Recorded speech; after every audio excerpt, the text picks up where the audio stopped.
Good morning guys! Ituturo ko sa inyo ngayon kung paano tayo magkabit ng decals without using the heat gun. Okay? Ituturo ko sa inyo kung paano siya gagawin na walang heat gun, basahan lang tsaka kamay mo ang gagamitin. Okay? Inisprehan natin siya kanina ng itong surface, inisprehan natin siya ng alcohol para matanggal yung mga grease at saka yung mga oil na nakadikit dyan, para lapat na lapat talaga ang sticker. Let's go! Dito natin uunahin sa gitna kasi para paghatak natin doon sa kabila, doon sa taas, hindi tayo mahihirapan kasi masyadong ma-curve ang dito banda. Kung dito tayo mag-umpisa, pagdating dito sa may gitna, mahihirapan tayo kaya dahil wala tayong heat gun. Okay? Sa mga ano dyan, sa mga magagaling mag-sticker, huwag nyo naman sana akong i-bash. Sana naman hindi nyo ako i-bash. Kasi itong atin na lang naman to baga new things to learn. Ano lang to, dito pang commercial, pang experiment lang to. Yes, ayos ba mga sir natin dyan na magagaling sa sticker?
Right, flex natin tong mga vintage bike na nandito. Elsinore 1977 CR125M. Isang mga vintage. Ito yung mga vintage bike, enduro bike, motocross bike. Tsaka isang 1983 na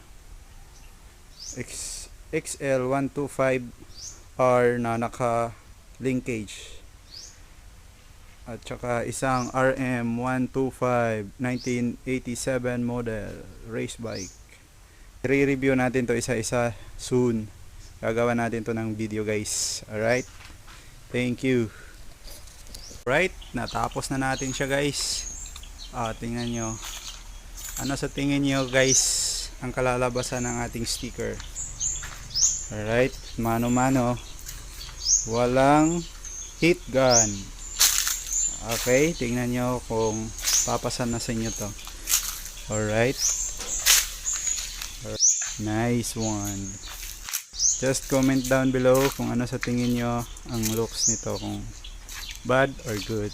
Alright.